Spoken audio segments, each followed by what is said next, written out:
Vamos a iniciar la segunda parte del Novum Organum, que se encuentra dedicado al estudio de una teoría formulada por Bacon llamada la teoría de los ídolos.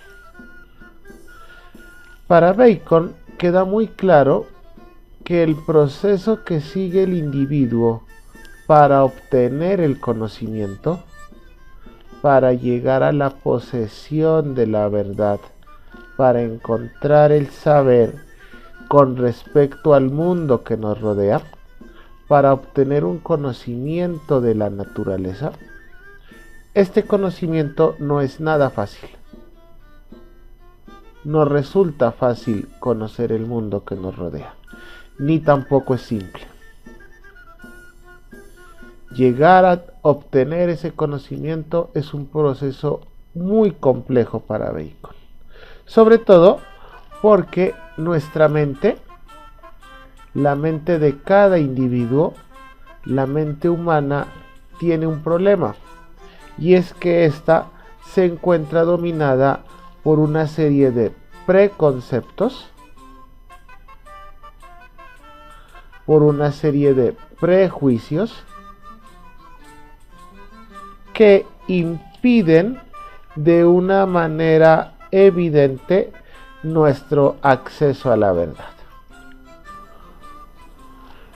Según Bacon, estos preconceptos fuerzan, obligan una interpretación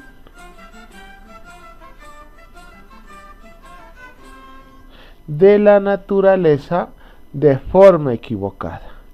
Y en la medida en que fuerzan esa interpretación equivocada de la naturaleza, también falsean los juicios que nosotros establecemos frente a esa naturaleza. A estos prejuicios, Bacon les dio el nombre de ídolos.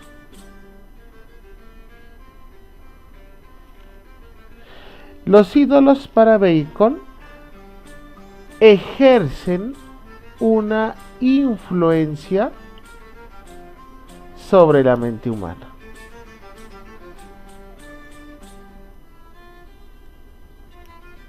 Y al mismo tiempo, en la medida en que influyen en la mente humana, hacen muy difícil el logro de la ciencia. ¿Por qué influencian la mente humana? Pues porque forzan una interpretación equivocada de la naturaleza.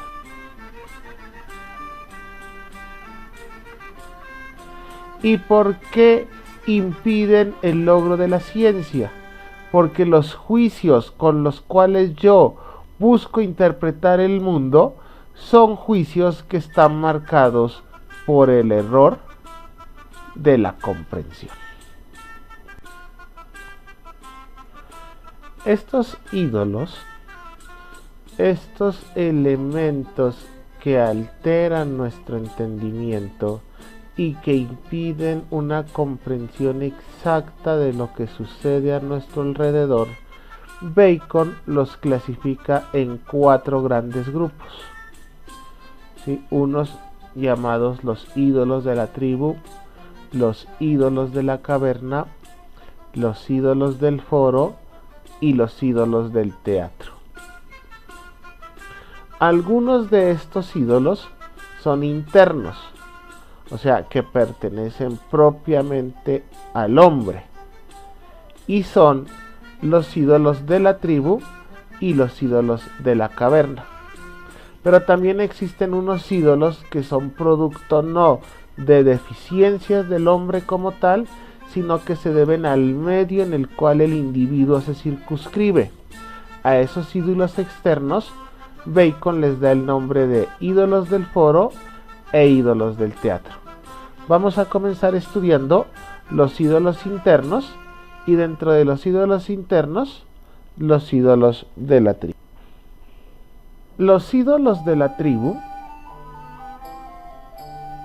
que son los primeros que Bacon expone en esta teoría, como ya lo hemos dicho, son internos. O sea, estos ídolos son propios de la naturaleza humana.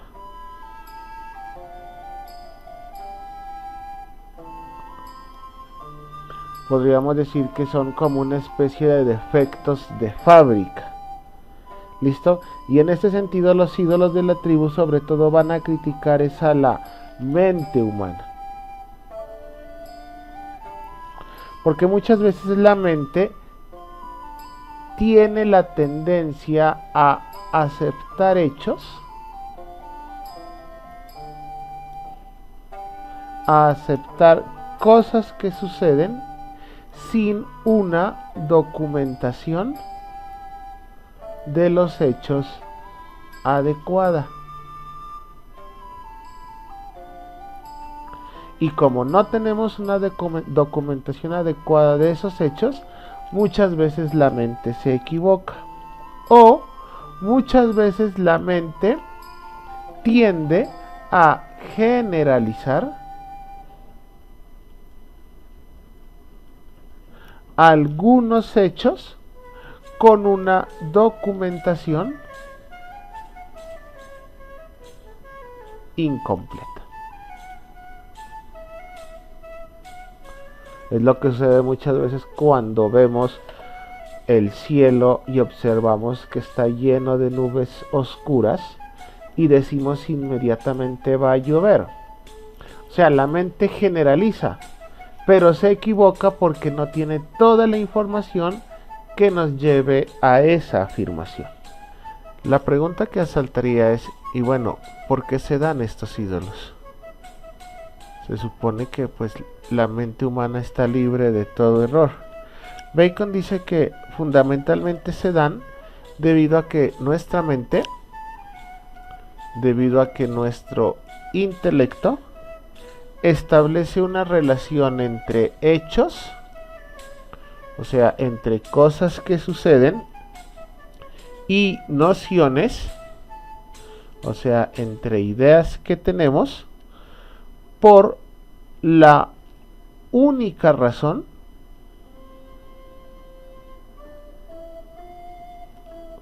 de que a la mente le parece razonable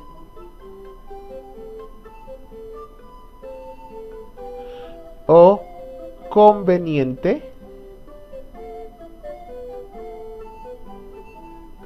dicha afirmación.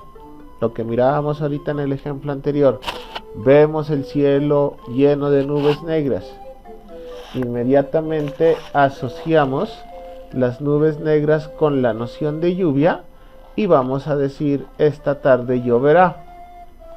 Es razonable para la mente y es conveniente, pero no necesariamente es verdad. La otra gran pregunta que trata de resolver Bacon y es, bueno, ¿y estos ídolos cómo surgen? ¿Cómo surgen estos errores? Bacon afirma que estos errores surgen cuando nuestro intelecto, cuando nuestra mente imagina una serie de paralelismos,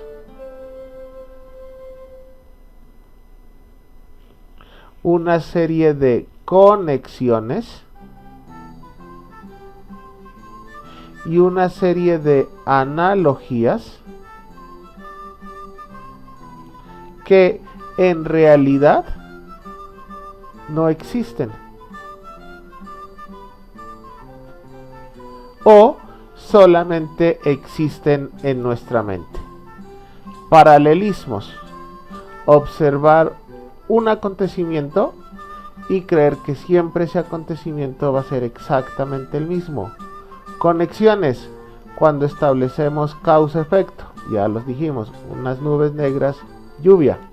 Analogías: cuando tratamos de establecer unas similitudes, ¿sí?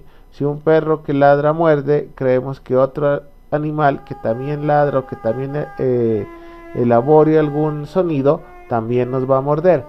que en esencia no es verdad. ¿Por qué? Porque solamente esas ideas existen en nuestra mente como tal.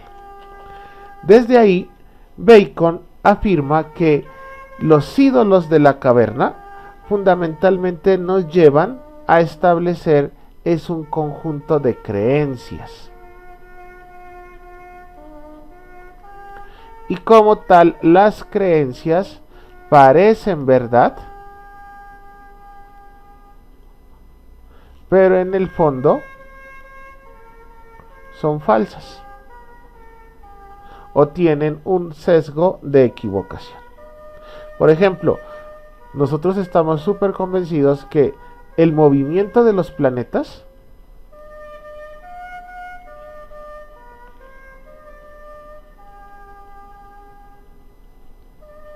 es circular. Y normalmente graficamos el movimiento planetario de manera circular. La razón, pues porque a la mente le parece correcto el círculo, porque el círculo se lo ha asociado con la idea de perfección. Una órbita con un desarrollo ovalado, pues no es tan conveniente a la mente como si lo es un círculo. Entonces normalmente cuando una persona quiere dibujar el movimiento de los planetas tiende a desarrollar un círculo y no un óvalo. Son muy pocas las personas que piensan en un óvalo. ¿Por qué? Porque su mente inconscientemente cree que los planetas se mueven de forma circular. Bacon nos va a decir que creer que los planetas se mueven de forma circular es un ídolo de la tribu, porque fundamentalmente creemos basados solamente desde lo que es conveniente para nuestra mente y no desde una certeza como tal.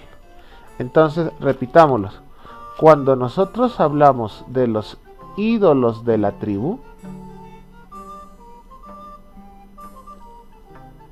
de lo que estamos hablando son de aquellas ideas falsas, totalmente falsas, que dominan nuestra mente cuando establecemos correspondencias,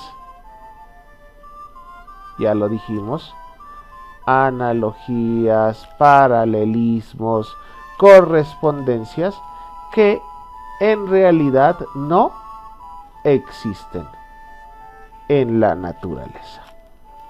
Y estos ídolos se dan fundamentalmente porque al hombre,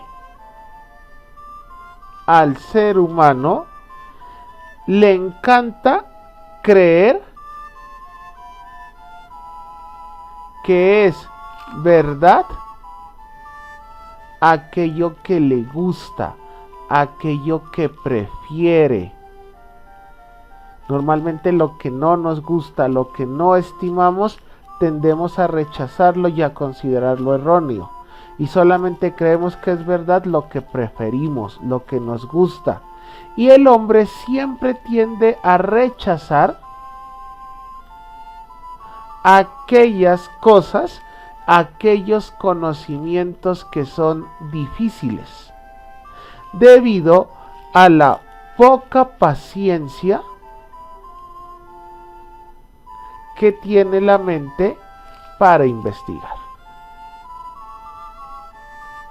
Conclusión: los ídolos de la tribu son en esencia errores debido a que la mente prefiere lo fácil a lo difícil. Y ahí se equivoca. A los segundos ídolos, Bacon les da el nombre de ídolos de la caverna. Los ídolos de la caverna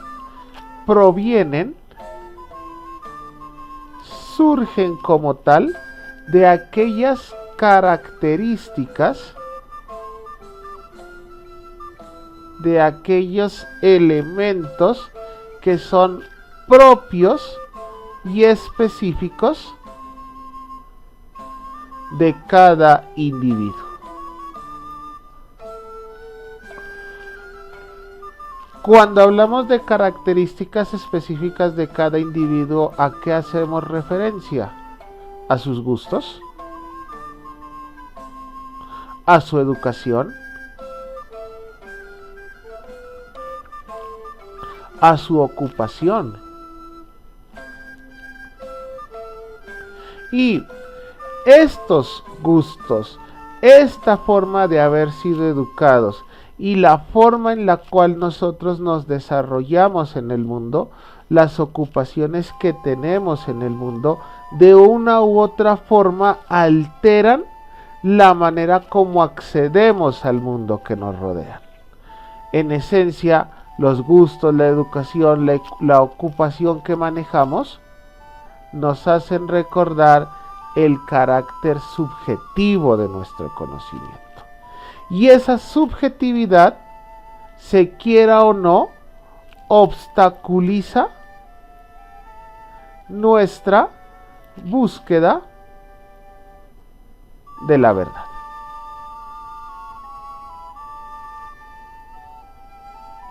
Porque muchas veces terminamos creyendo una cosa verdadera solamente por el gusto o por el tipo de educación que manejamos o por la ocupación que detentamos.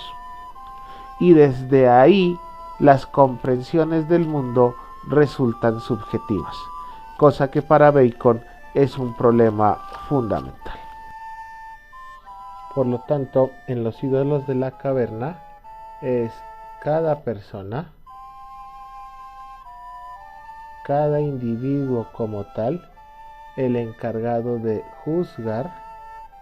Es cada persona quien juzga el mundo que le rodea. Es cada persona quien juzga la realidad. Pero ese juzgamiento de la realidad lo hace desde la perspectiva en donde se encuentra más cómodo, y es como le parece al individuo.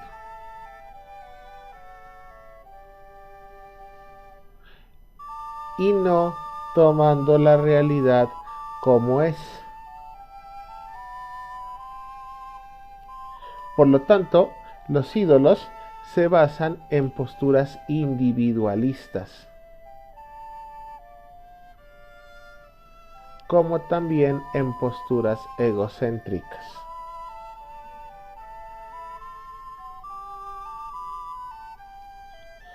Cada persona, por lo tanto, entiende que una realidad es verdad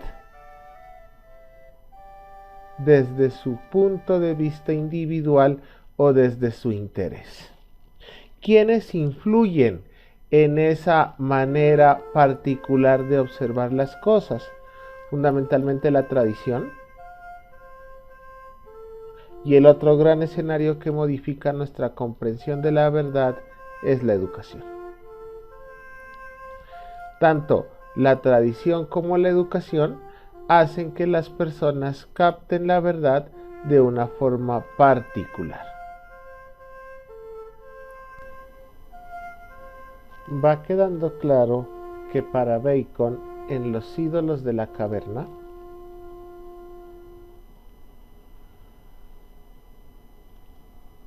lo que sucede es que nuestra mente, nuestro intelecto, nuestro pensamiento establece un análisis de la realidad.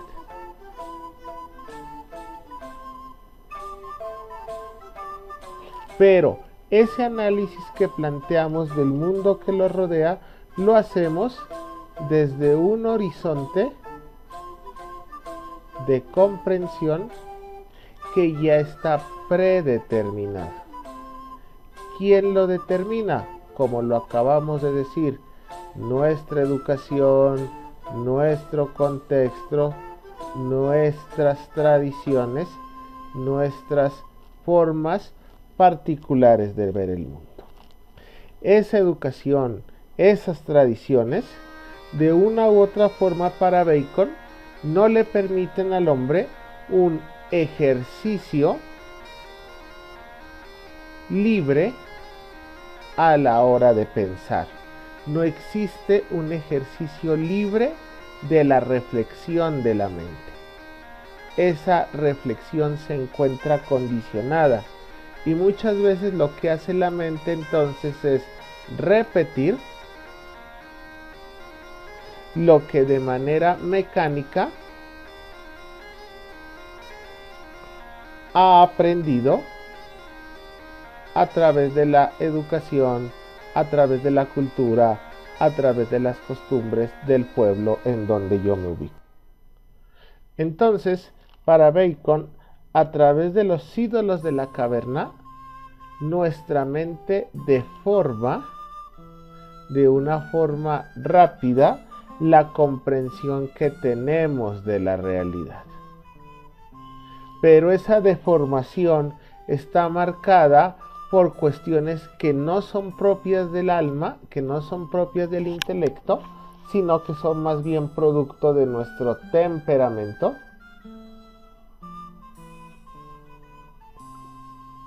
producto de nuestros gustos personales,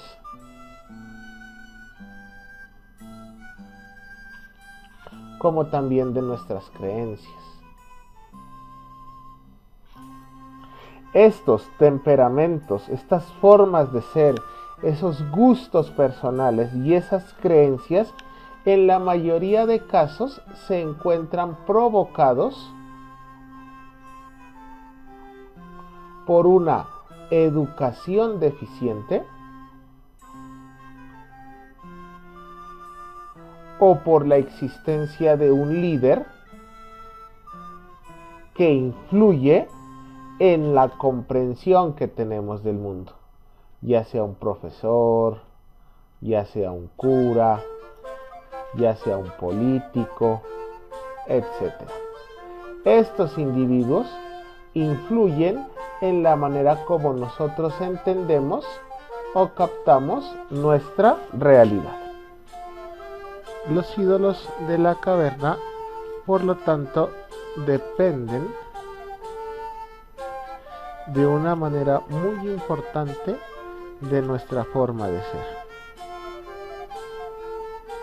Ese es un aporte muy importante de Bacon, porque muchas veces no nos damos cuenta que nuestra forma de ser afecta mucho la manera como aceptamos y aceptamos el conocimiento. Y es que la forma de ser de cada individuo, como ya lo hemos dicho, ha sido moldeada de una u otra forma por nuestra educación. No es la misma la educación de un estrato alto a la educación de un estrato bajo, a las experiencias particulares,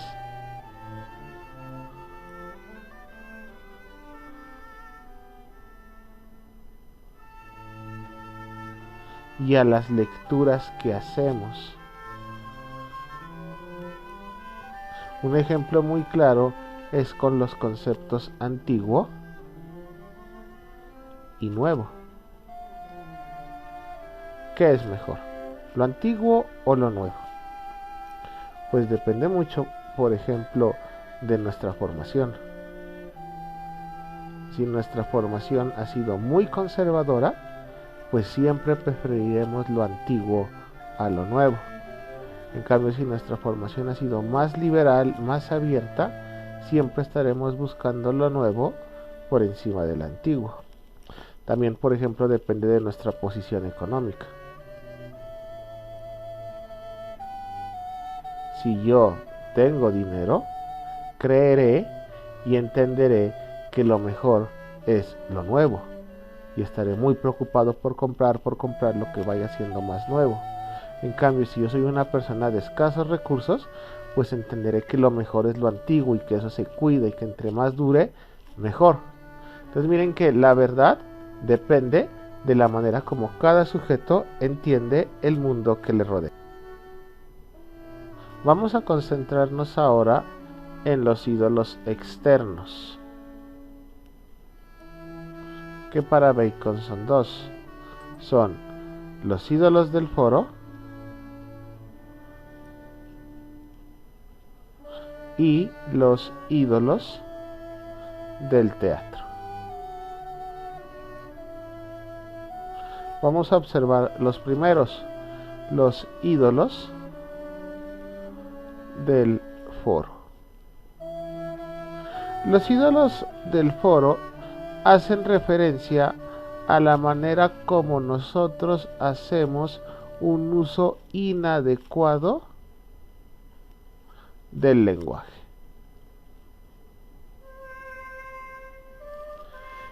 Queda muy claro que el lenguaje es la manera como nosotros expresamos, si queremos llamarlo así, el lenguaje es la manera como nosotros hacemos tangentes, palpables, visibles, si se quiere utilizar la palabra, nuestros pensamientos. Si nosotros queremos expresar lo que pensamos, lo hacemos a través de las palabras. Según Bacon, estos son los ídolos más peligrosos de la mente humana. Y son tan peligrosos porque trabajan con las palabras. Y las palabras, como lo acabamos de decir, tienen la función de sustituir la realidad. ¿Cómo la sustituyen fundamentalmente? La sustituyen a través de los conceptos, a través de las definiciones. Y es que, como yo no me puedo llevar las cosas, sino que el conocimiento yo lo guardo en mi mente, las palabras vienen siendo la manera como yo represento esos conceptos. Es la manera como yo me represento la materialidad. Pero ¿cuál es el problema? Que muchas veces las palabras dominan y están por encima de la misma realidad. Entonces Bacon tiene una frase bien interesante aquí cuando habla de esto, y él dice: las definiciones, ya hemos dicho qué son las definiciones, los conceptos, las definiciones, dice Bacon, están hechas de palabras.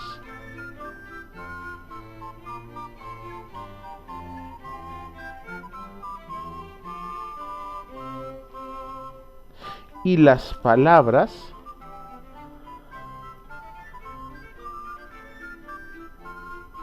engendran palabras.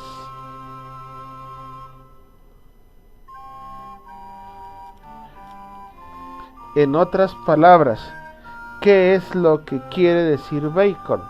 Y es que nosotros muchas veces, cuando utilizamos el lenguaje como el mecanismo para expresar lo que pensamos, cuando nosotros utilizamos el lenguaje tiene un grave problema, y es que las palabras pueden adquirir múltiples y en ese sentido variados significados. Y por lo tanto, esos múltiples y variados significados pueden llevar a distorsiones en la comprensión de lo que queremos expresar de nuestro pensamiento. Y es que los significados, y al ser los significados tan múltiples, hacen que las palabras en muchos casos no sean precisas. O sea, las palabras no alcanzan a expresar lo que nosotros pensamos como